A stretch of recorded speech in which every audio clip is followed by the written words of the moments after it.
Coming up today on Locked On at Texas Tech, the Red Raiders down the Horned Frogs, and somebody needs a reminder: thou shalt not covet thy neighbor's general manager. You would think Notre Dame would know this.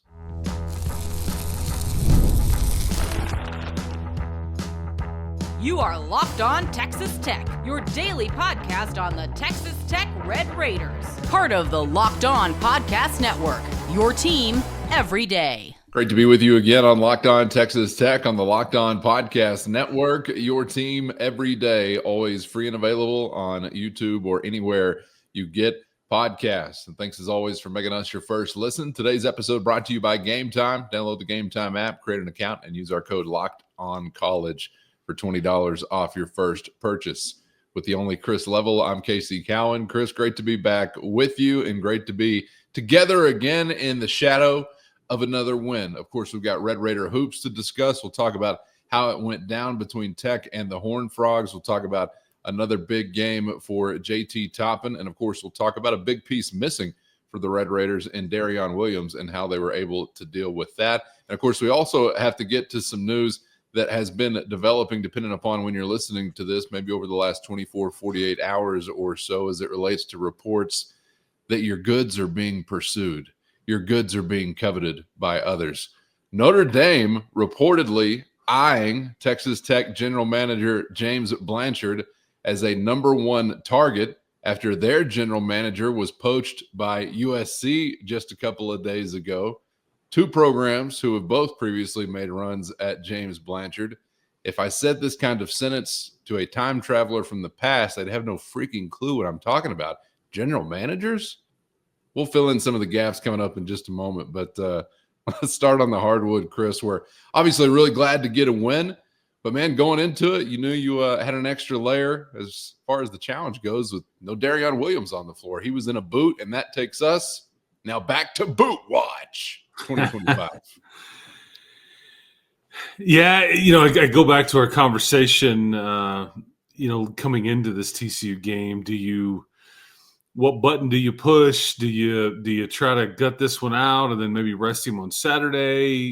Do you I guess, and maybe they decided to go ahead and rest him here. And so I don't know when the decision was that he wouldn't give it a go, because he's been in good spirits. He's smiling, and he doesn't look like he's in like pain or anything like that. I think you're just kind of just trying to be smart with it, and it's long haul is what Grant McCasland will talk about. But pretty good to win that one by, because if you're TCU, think about it. You go into Waco and get a win. Jeremy Roach kind of goes down at the tail end of that game. One of those stud additions for the Baylor roster, and then TCU gets that one done, and you show up in Lubbock and you think, okay, oh man, Darion Williams not playing, like, okay, and they couldn't get it done. I can't. This team is so. I don't know. It's hard to explain this team, in that sometimes it doesn't look like it's supposed to. And what I mean by that is you got a lot of guys out there that don't check like the measurables box. Because I had somebody sitting right next to the scores table tonight. They were sitting in the Hollywood seats, and it was their first time to sit there. And they lean over to me and they're like, "We're really small." I was like, "Yeah, you've been small all year. Like, what's your point? Like, what else you got?" I mean, in TCU, they're 6'3", 6'5", 6'8", all over the thing. But you just kind of keep gutting them out. You hit more shots. It's just that there's things that. So I guess what I'm trying to say is, sometimes it doesn't look very easy for this team, whereas I think other basketball teams that we've seen in the past, like you just work people, you crush them, it's smooth, you just like work them. This one, not necessarily, but again, the results are the same. I mean, you are now 7-2 in this league, and you out rebounded TCU barely. Had to shoot a ton of threes. to shoot enough to make 10 of them. You gave up way too many free throw attempts to the Frogs, but your man JT Toppin just doing this thing. Chance McMillan, again, to my point from my conversation about MIP, 37 minutes, 16 points, but then look at what Villette does for TCU. And he was kind of, I think he at the tail end of the game, he was kind of throwing up or whatever. But, I mean, overall, it was 1 of 7 and 2 points. So maybe it was Chance. I got to look at his stat line. It was Chance McMillan that got him to. But anyway, I want to make sure that we mention Chance McMillan again. And Kerwin Walton, I had a pretty nice little game with extended minutes and dished out 4 of them, 4 assists last night. So anyway, it's fun beating TCU, man. I take special extra pleasure in that one. So yeah, always, no doubt about it. And hope it was a great trip back home for Jamie Dixon and the boys. The cast of supporting characters. Look, when a guy like Darion Williams is not going to be available to you, you're going to need some guys to pick up some slack. And the cast of supporting characters, I thought, was really impactful. Some of which you've already named. Some of which we've gotten accustomed to seeing really provide great support. Guys like Christian Anderson, Federico, who we saw into the starting lineup. Didn't have as big of an impact offensively, although the 2 was loud that he brought home, but also 6 boards on the night. But you mentioned Kerwin Walton and Kevin Overton, even though I know it wasn't a smooth night for him, it was an impactful one. So there were definitely guys, I think, fitting the bill of, somebody that's picking up some slack whenever D5's sidelined. And that's just kind of what this team has done. I mean, I look at, whenever you have like a Swiss Army knife, like Darion Williams, that just does everything well, fills up a stat sheet. Whenever he's not playing, I mean, other people have to elevate and do a bit more. It's not that you need to be somebody that you're not, but everybody's got to kind of fill in some of those gaps. But I just like Kevin Overton. I think what he, with those 5 rebounds, and I just think that, and there was an and one, he missed the free throw, but there was an and one opportunity where it was just a toughness play. And I think it's some of those. Christian Anderson probably didn't play his best game. There were a couple of 3-point makes in this game that were key, that you needed them desperately, that he gave you. I think of and I'll just say that about Kerwin again, man. He got some cracks at it behind the arc, but he knocked down a couple. But he played. It was more of a well-rounded game for him, and I think that what Grant told me after the game last night was, "Hey, man, he got beat one time to the lane, on defense, but other than that, it was defensively he played pretty good, and that's why he played 24 minutes because he's been averaging in Big 12 games. Kerwin Walton's been playing 10 minutes a game on average. Like it's by far the lowest of your rotation." He starts, but then it's just very sporadic. It's just not a whole lot. And so much of it is because, 1, he has a hard time creating his own shot, okay? And then 2, he has a hard time keeping his defender or keeping the guy with the ball when he's guarding somebody on defense, keeping him in front of him because he just gets beat laterally and things like that. But I thought this was a bit better. But pretty good stuff, man. And I just joked with Grant after the game, is like, First, today's episode brought to you by Game Time. Whether it's sports, music, comedy, or beyond, we all love going to live events. And now Game Time has made it even easier to get tickets for your favorite events with their new feature, Game Time Picks. This feature trims all the fat to show you only incredible deals on great seats, so you don't have to waste time searching through thousands of tickets. You'll always find can't beat deals. Plus, the app's all-in pricing shows the total cost up front with no surprise fees at checkout. Take the guesswork out of buying tickets with Game Time. Download the Game Time app today, create an account, and use our code LOCKEDONCollege for $20 off your first purchase. Terms do apply. Again, create an account and redeem our code LOCKEDONCollege for $20 off. Download Game Time today. What time is it? Game time.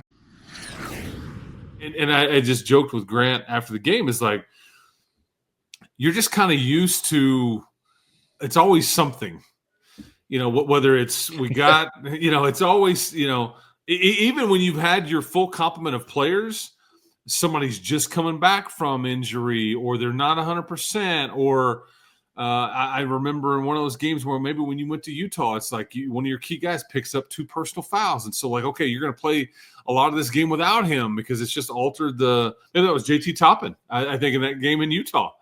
It's like he makes 2 personal fouls. I was like, we just landed in Salt Lake City and they've already whistled JT for 2 of them. Right. And like, he doesn't get to play, hardly.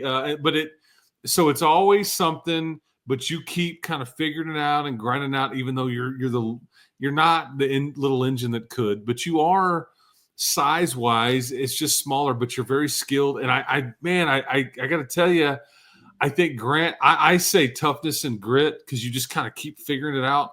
But what Grant said, and I thought this was interesting. Did you see the very end of the game last night, like the very final seconds and some of the shenanigans that ensued here? Yeah. Okay. I don't know what your thoughts there. I'm like going, what is going on? You're trying to dribble out the shot clock. They go make a play on the ball, and like the referee's like, because he kind of bumped Elijah Hawkins to go get the ball. Referee's like, we're not doing that. Like, you get on the line, you get to shoot free throws, and I almost made this like motion, like, hey, you get out of here. Like, I'm throwing you. That was one of the TCU guys. I think Isaiah Manning's his name. Well, then you have, okay, we shoot free throws, and there's like a couple of seconds left on the shot clock. Well, they throw the ball down, baseball pass it. He goes and tries to dunk it, and the crowd's booing, and it's like, what are we doing? Like, what is going on here? And I was like, okay, well, this handshake line could be interesting. But it's just because the official was almost as offended as anybody, like with the guys in purple. But Grant used the word to me after the game about just being able to figure it out and the grit and all that stuff. He said, it's why it's so important to have a team full of character and guys that work hard and care for each other. And Kerwin Walton, he hadn't gotten to play as much, but he comes in after these games. He works out on his own. He stays ready. And so there's no shock to why he's able to give you extended minutes in a game where Darion Williams can't play, all that stuff. And it just made me think, like, man, because it looked like TCU's got, not a team full of them, but you got a bunch of knuckleheads down there. I'm like, because at the end of the game, I don't know what in the heck that was. I was like, what am I missing? What are we doing? But that's how brawls start. Some of the activity at the end of the game. But anyway, I digress. Character. Have a team full of them. Don't have a team full of characters, I guess I should say. Yeah. Well, the most satisfying, final say was up there on the scoreboard. So whatever it read and whatever it didn't read, minus or plus a dunk or 2, fine with me. 71-57 at the end of the day. And just before we move on, I really thought singling out JT Toppin is worthwhile because I thought it could have arguably been his best game of the season. Perfect from the free throw line, just an added cherry on top, Chris. And once again, just eating them up at the basket, whether it's rebounding or obviously his scoring ability. I thought he had one of his most impressive finishes of the season, and it was another one just kind of over the shoulder, but I thought it was probably the furthest away from the basket I've seen off of the glass. And I'll just use the word again, feels automatic whenever he gets that close. And I know there's going to be a need for some more versatility as far as the ability to do different things near the rim, but I guess NBA guys can worry about that because right now he's got it going on, man, and he's turning into a pretty consistent guy as far as what he can do offensively for you, but the stuff on the boards too. For somebody, as we're alluding to here, size-wise, like some other Red Raiders, is not just relying on some length or things like that. He gets it done. Yeah, because, he's – I'll be interested to see whenever he does go, if he goes to the draft and does all these things and goes to the combine, like what he actually measures at. I think his wingspan it will measure well, but I'm telling you, I think he's closer to like 6'7" than he is like 6'10". Yeah. Okay. But it doesn't really matter. I mean, he's got a motor. He's got the angle part of this thing, and uses leverage and all the stuff. But he's starting to get doubled quite a bit more. I think what's cool about his night last night and what he was able to do statistically with 18 and 14 is it was pretty clear from the get-go that TCU was like, no, you're not getting yours tonight. We're going to take the ball to your hands. Let's find out what kind of a passer you are. And he finishes with 3 assists and 1 turnover, and he could have ended up with many more assists, I think, but he kicks it out, and then it gets kicked one more time, and that's where some of the three-point makes. But so he doesn't get credit for that assist. But he was doubled all night. Pretty much every time he touched the ball in the post, that second defender's coming, and that's where guys like Kerwin and Chance and Elijah got some of those three-point opportunities off of those. But he's just kind of steady, and I like I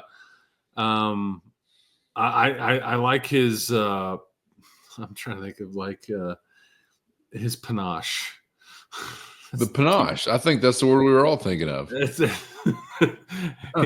He's just got some. As one of my high school coaches used to say, I can't say it on our lovely show here, but he's got some insert blank here in his neck. Like he's got something to him, man. And it's nights like that, like last night when you're dealing with toughness and it's a bit grindy and all that stuff. And he just kind of has a level of toughness there, but doesn't get caught up into the shenanigans of what's going on. He just keeps hooping. And he's been prone to whisper in your ear after he does something right in your face and just let you know about it too. But he does it. He does it. Like not very much, and so I don't, he's not some like dirty player or whatever. But no, I'm a big fan. The kid's gonna be difficult to replace if he does in fact go to the draft. I think interpersonal and in-person communication is important among the youth of today. So I'm glad to see these kids off their tablets and trying to talk it out, communicate with one another. I think that's a great thing. Great thing to get a win, take advantage of this little stretch here in the LBK. Is now you hit a really tough one with a couple of ball games away from the friendly confines coming up. The one you get back in Lubbock's going to be another tough one. So we got plenty of time to dive into those challenges, Chris, but thankful that you did pick up this pair of wins because, man, the feeling if you had let one go and not taken advantage of these opportunities with what you got coming up ahead wouldn't have been a good one. So I'm glad we avoided that. And now for, I guess, the biggest opportunity so far is staring down the barrel of a trip to Houston. I never thought in a schedule that featured a game in Lawrence, Kansas, that I would ever say you're about to go play your toughest road game of the year and it not be that aforementioned Kansas game, but it's about to be the toughest road game you played all year. Houston goes up to Morgantown, and I thought, oh man, okay, maybe a little sneaky little spot for Houston. Yeah, they chewed up the guy with the Daniel Boone cap and all the deer jerky that guy's handing out, and they were up 20 at halftime. The wheels are kind of falling off the Mountaineers, and we'll talk. Spit them out. Yeah, that's right. We'll talk about knocking up raccoon fur balls. Yeah, that's right. But they ended up winning last night in Morgantown, and they just they're a unit, man. But this is before we move on, the one thing I'll say about this game, it's a free spin of the wheel. Somebody says, this wheel is filled with prizes, and there's some zeros and like no prizes. But of course, we'd all go up there. We're like, give me a shot, man. And like, let's see where it lands, like Wheel of Fortune or something.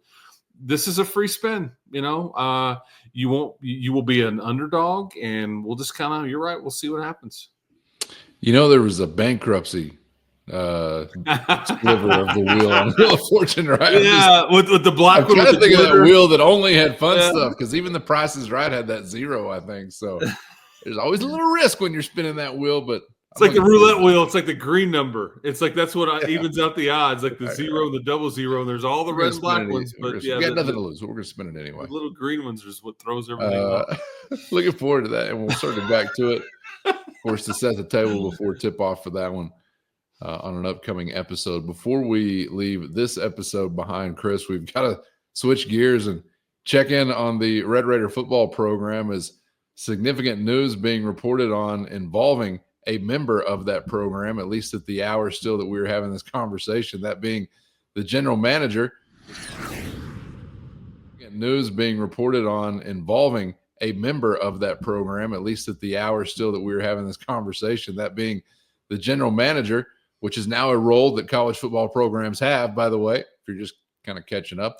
James Blanchard, Texas Tech, highly thought of, I think, kind of an innovator in this space in a way, and the way that Texas Tech utilized James Blanchard, also innovative, but many or just about everybody, catching up now and developing these kinds of departments in their own programs. And this reporting indicating Notre Dame pursuing again, because it's happened before, James Blanchard, and this on the heels, as I mentioned earlier, of their own GM being hired away by USC, who had also pursued James Blanchard before. Texas Tech has stretched their legs to try and fend these guys off before, and did so successfully, Chris. But, man, we're talking about some of the bluest of the blue as far as the blue blood is concerned in this instance, at least. And you just got to wonder, how long can you keep fending off not only an opportunity, you think about, I should say, not only the type of cash or monetary incentive that can be offered by a program like that, but just a history and tradition-rich program like Notre Dame, kind of singular to themselves. But I think we typically expect, a national championship game participant to be trying to peek over the fence at Texas Tech the next offseason, seeing what they got going on. Give us a call. We want some of that. It's happening this time around, man. Kind of scary, because coordinators being replaced, and we could add a general manager to that list. Arguably, some might say maybe even the most significant change yet if it happens. What do you think?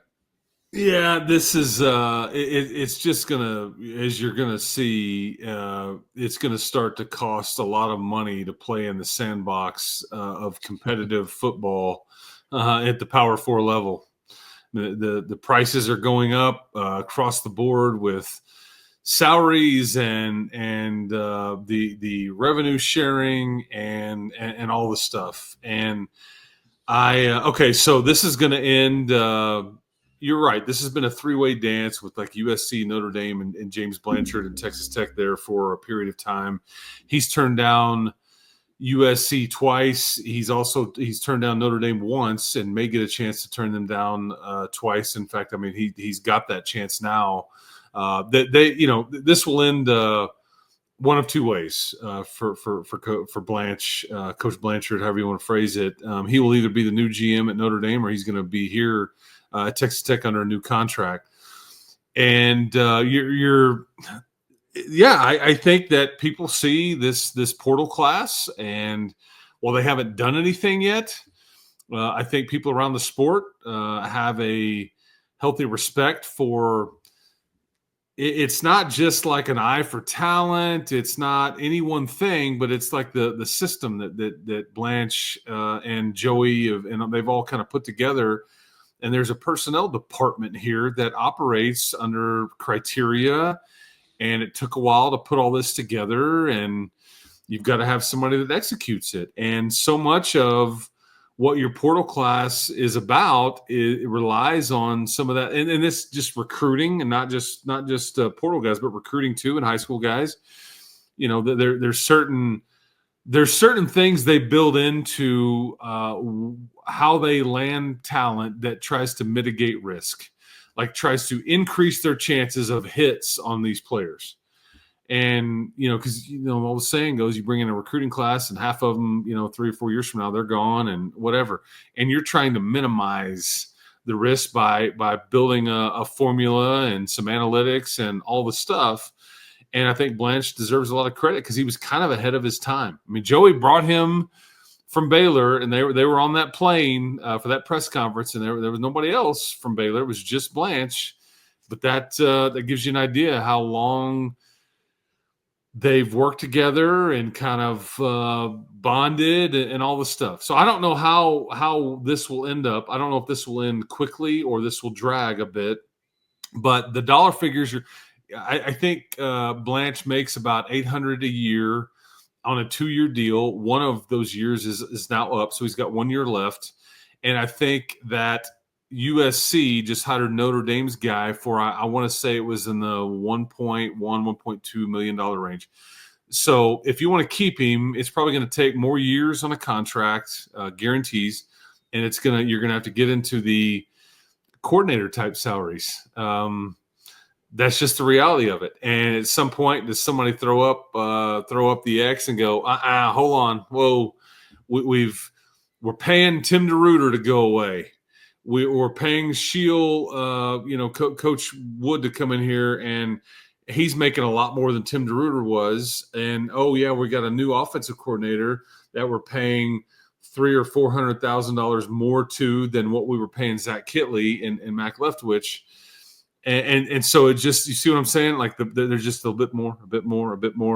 And these add up. And at what point does somebody throw up the X and say, hey man, I mean, we've got to stop, or are you just all in? I mean, like where are we at? I think they can probably, if they want to, they can match what Notre Dame would offer and probably give him an extra year or two, but or is it time to hand it over to somebody else? I hope that doesn't happen, but I just and I would say this too about Blanche. I don't know if Notre Dame is super attractive in the sense that, one, it's really cold there, but two, they just played in the Natty. It can only go down from there, and like you're not going to get any credit for it. Like if you play anything in less than the Natty and do anything with a roster, it's like, hey man, what's this new guy y'all brought in here? We've only gone downhill since then. You see what I'm saying? I don't know. Yeah. And whereas at Tech, if the money's equal or whatever, you're going to get a lot of credit if you get to the prom. I mean, you play in the Big 12 championship game. You don't think James Blanchard and Joey and for what the roster they put together will get a ton of credit, and deservedly so. So I don't know, man, but this is a bit tricky, man, because this is an expensive sandbox to be playing in these days. But this is the price of poker for everybody at the Power 4 level with big-time college football right now. Yeah, no doubt. And Joey McGuire, been quoted before as calling James Blanchard the best evaluator in college football. Yeah. So you know what he thinks of Blanchard. And we've seen, like I already said, Texas Tech have to make a move previously to fend off some of this competition. We'll see if they're able to do it again, and we will keep our eyes peeled, of course, for continuing developments as far as this is concerned.